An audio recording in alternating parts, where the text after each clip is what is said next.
Technology of the self. The distance between where I am and where I should be is too large to close. So why try?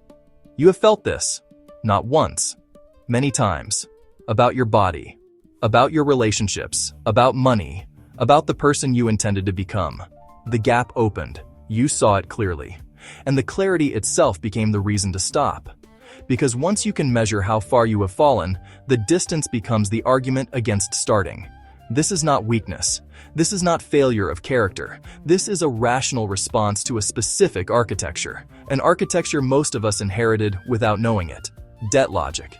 Debt logic works like this. You do wrong, you owe. The debt sits on your account. It does not dissolve. It waits for payment. And the payment never feels adequate to the wrong. So the gap stays open. And an open gap does something precise to human psychology. It generates a calculation. The standard is unclimbable. The distance is too large. So why try? Psychologists call what happens next dropout. The moment the actor stops measuring themselves against the standard entirely. Not because they are immoral, because the system they are running has no recovery architecture. And once dropout happens, the actor does not become neutral.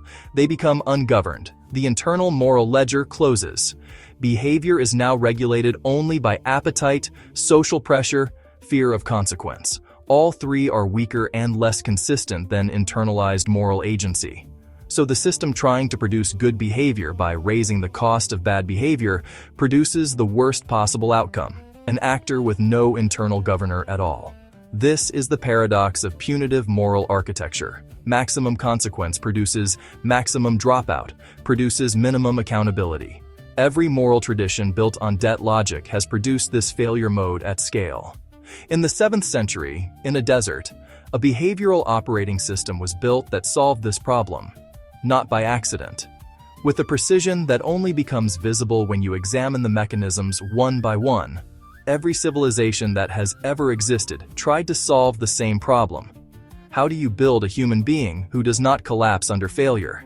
Most of them failed at this. Not because they lacked intelligence, not because they lacked moral seriousness, because they built their systems on the wrong foundation. They built on debt. Debt logic works like this. You do wrong, you owe. The debt is recorded. It sits on your account. It does not dissolve on its own. It waits for payment. The problem is that most people who accumulate moral debt never find a payment mechanism that feels adequate. The wrong was serious. The available reparations feel insufficient. The gap stays open.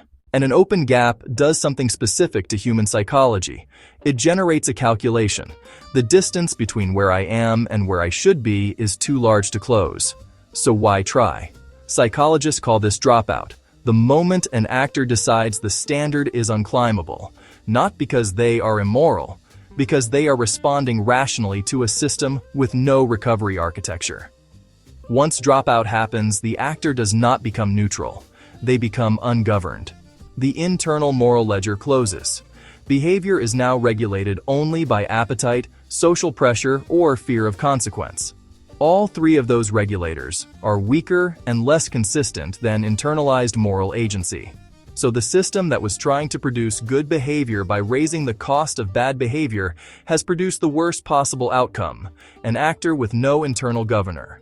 Fully externally dependent, governable only by surveillance and punishment. This is the paradox of punitive moral architecture. Maximum consequence produces maximum dropout, produces minimum accountability. Every moral tradition that has run on debt logic has produced this failure mode at scale. It is not a character flaw in the people running it. It is a structural outcome of the architecture.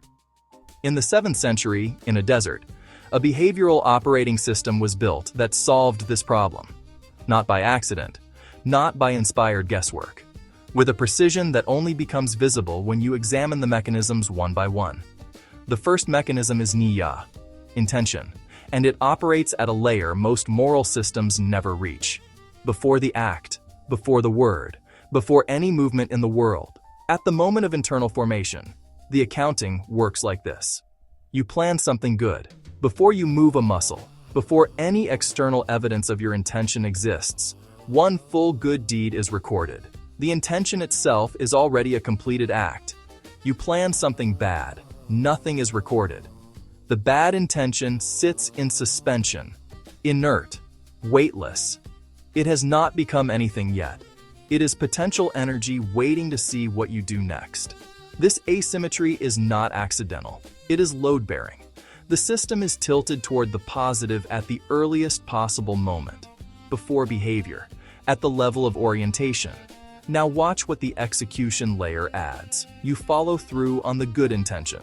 The one deed that was already recorded does not stay at 1. It multiplies, 10 times minimum, up to 700 times depending on sincerity, difficulty, and context. You follow through on the bad intention. 1 unit is recorded, not 10, not compounded. 1. The asymmetry that began at intention is maintained through execution. The geometry favors recovery at every stage, but the most important mechanism operates at the boundary between negative and positive territory.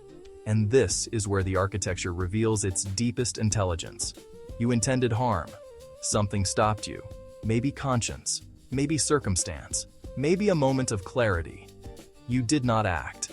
That abandonment, that single act of not going through with it, generates a positive entry. You did not return to 0. You crossed into positive territory. The reversal itself was the generative act. The system did not wait for you to perform some compensating good deed. The stopping was the deed. This means negative territory is not a place you are in. It is a direction you are traveling, and the border of that territory moves. The moment you turn, it recedes. The distance back to positive is always exactly 1 step. It does not matter how long you were walking the other way. The step is the same length. This is not a metaphor offered for comfort. This is a structural feature that eliminates the primary psychological condition that produces dropout. The perceived distance. The sense that the gap is too large to close. The calculation that it is not worth starting. This architecture removes the distance variable entirely. There is no gap. There is only direction. The system is tracking vector, not position. Which way is the actor facing right now? That is the only question the accounting is asking at any given moment. Modern behavioral psychology took until the 20th century to identify that shame-based and debt-based moral systems systematically produce dropout. This system had already engineered the precise solution 14 centuries earlier and embedded it into daily practice. But the accounting system is only the first layer. The architecture goes deeper. It goes into the thought layer itself. And here it does something that most moral systems never attempted. It distinguishes between the arising of a thought and the authorship of a thought. And it treats them as categorically different events with categorically different moral weight. A thought that arises uninvited carries no penalty. None. Not moral weight, not recorded consequence, not spiritual stain. The tradition is explicit and precise about this. You are not the author of every thought that appears in your mind. You are its recipient. What makes you a moral agent is not that the thought appeared. It is what you do in the moment after it appears. That is where agency lives. That is where the accounting begins. Not 1 moment earlier. Consider what this corrects. Systems that treat the uninvited thought as the transgression push the border of negative territory all the way back into cognition. Before choice, before agency, into the layer of mental events you did not generate and cannot control. You cannot decide what thoughts arise. Thoughts arise from memory, from appetite, from association, from exhaustion, from grief, from desire. They surface without permission. If the arising of a thought is itself the sin, you are accumulating debt with no mechanism to stop it. That architecture produces one outcome. The actor who takes the thought life seriously, who actually pays attention to what moves through their mind, accumulates the most debt. The more honest the self-examination, the heavier the burden. Attention itself becomes punishing. So the actor stops paying attention, stops looking inward, maintains surface compliance, and abandons the interior entirely. Because the interior has become a liability. This system places the border exactly where human agency actually operates, not at the thought, which arises involuntarily. At the act, which is chosen. Precisely there. Only there. And this single structural decision changes everything about what becomes possible in the interior life. When the thought carries no penalty, the actor can look at it directly, without flinching, without the observation itself triggering shame or debt. The thought is safe to examine. And when a thought is safe to examine, it becomes information rather than indictment. The actor can ask, where did this come from? What condition in me produced this? What is this telling me about what is moving underneath? That is the beginning of genuine self-knowledge. Not performed self-knowledge, not the maintenance of a virtuous surface, actual accurate reading of the interior. The tradition calls this practice muraqabah, watchful self-observation, continuous non-judgmental attention to what is actually present inside. Muraqabah is not possible to develop in a system where the observation itself triggers shame. You need the thought to be safe to look at before you can learn anything from it. The architecture creates the condition that makes the practice possible. Now the actor who is practicing muraqabah begins to notice something. Not all thoughts feel the same. Not all internal arisings have the same signature. Some feel like they are coming from the center. Some feel like they are arriving from somewhere else. The tradition builds a taxonomy for this. The nafs, the qalb, the ruh, self, heart, spirit. These are not poetic categories. They are a functional map of the interior. Different layers generating different kinds of material with different characteristics. Material arising from the nafs level carries the signature of appetite and immediate desire. It is loud, insistent, focused on the near term. Material arising from the qalb has a different quality. Quieter, more directional, connected to deeper knowing rather than immediate want. The trained actor learns to distinguish these signatures, not to suppress any layer, not to pretend the nafs does not exist, but to correctly identify what is speaking and calibrate the response appropriately. This is internal taxonomy applied to lived experience. The same forensic discipline applied outward to historical analysis, applied inward to moment-by-moment cognition. Identify the source correctly before responding. Do not engage the surface when the real event is happening underneath. But the taxonomy has a third category that the tradition treats with particular precision. The waswas, the whisper, internal material that presents itself as yours, but originates elsewhere. The tradition is specific about its mechanism. It recedes when you seek refuge. It intensifies when you engage with it directly on its own terms. That is its behavioral signature. And that signature is a detection test you can run in real time. Genuine internal material gets quieter when examined, clearer when approached with honest attention. It does not demand. It does not escalate. It is present and it waits. The waswas does the opposite. Engage it and it grows louder, more urgent. It feeds on the engagement. Withdraw attention and it loses force. It cannot sustain itself without your participation. It needs you to keep pulling the thread. This is not mystical description. This is a precise behavioral account of how intrusive thought loops function neurologically. Modern clinical psychology, specifically exposure and response prevention therapy developed for obsessive-compulsive disorder, prescribes exactly this intervention. Disengage. Do not pull the thread. Withdraw the attention that feeds the loop. The tradition diagnosed the mechanism and prescribed the correct intervention 14 centuries before the clinical literature named it. The mechanism they called waswas, clinical psychology calls intrusive ideation. The prescription is identical, but the tradition goes further than the clinical description. It names the source, and in doing so, it reveals something about the architecture of the manipulation itself. The waswas is puppet work. The strings are not random. They are not pulling arbitrary directions. They find the specific load-bearing vulnerabilities in each actor, the real wounds, the genuine desires, the actual convictions that matter most. Pride in the person who has built something worth protecting.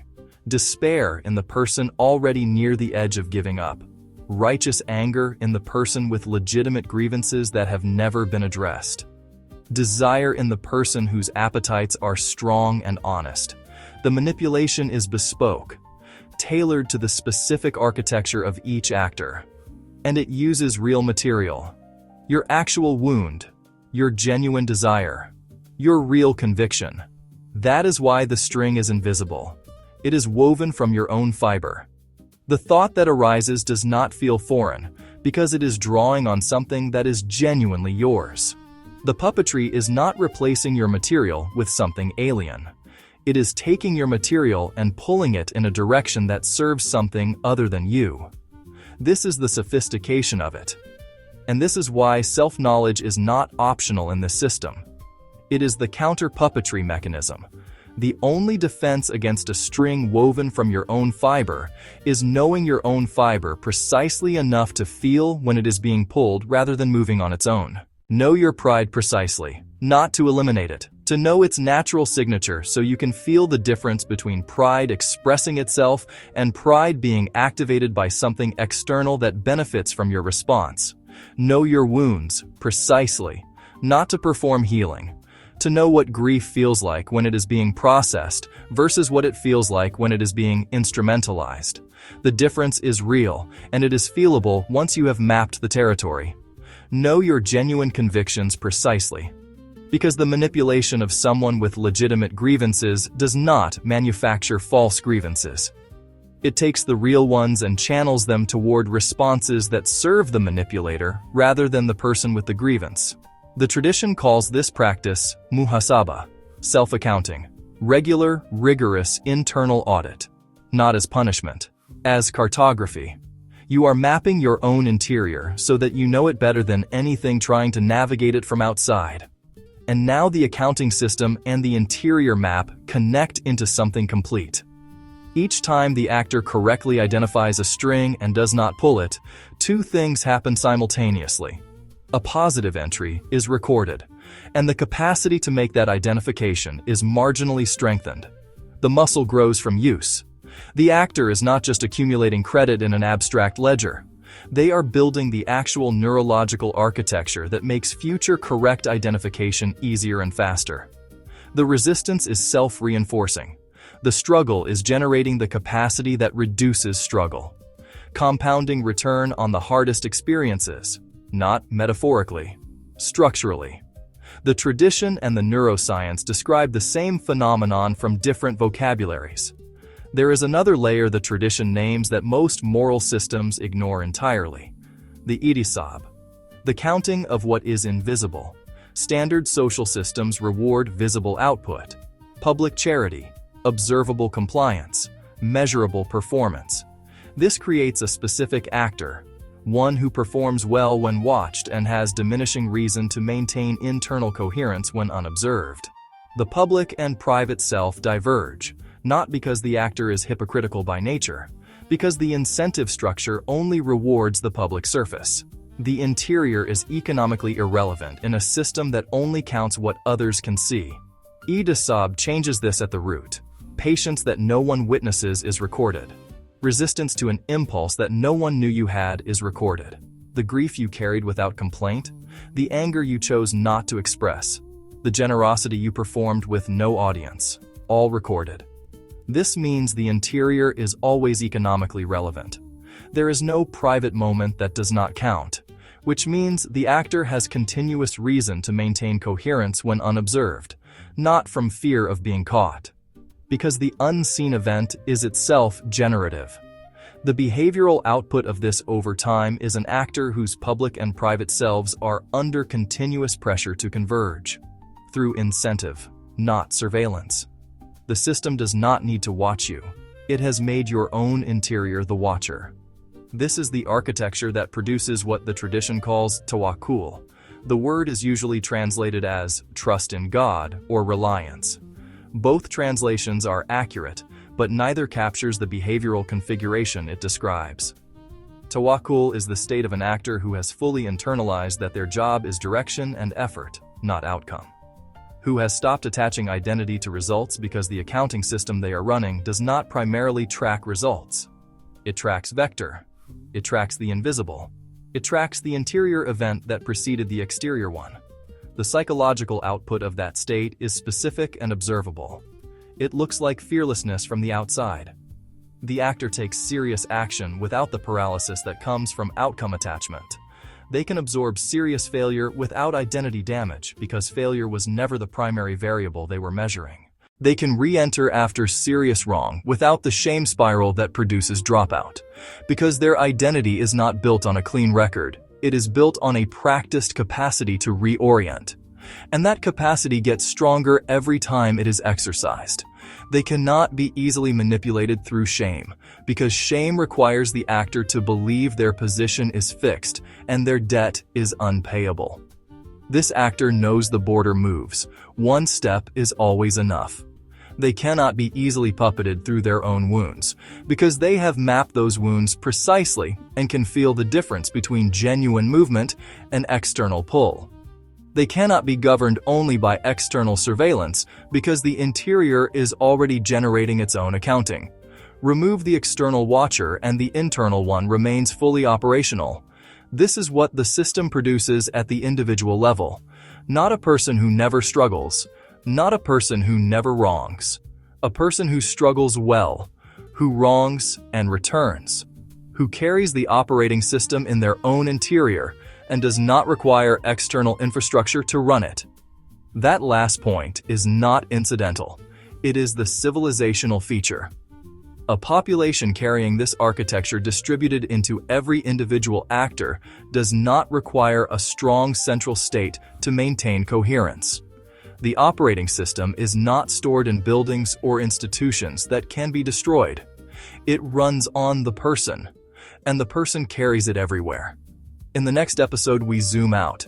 Same architecture, same design principles, applied not to the individual actor but to the city. How the man who built this psychological operating system used the same logic to turn a community locked in generational blood feud into the first multi-confessional constitutional republic in human history, and why that document is one of the most deliberately underexamined political artifacts ever produced.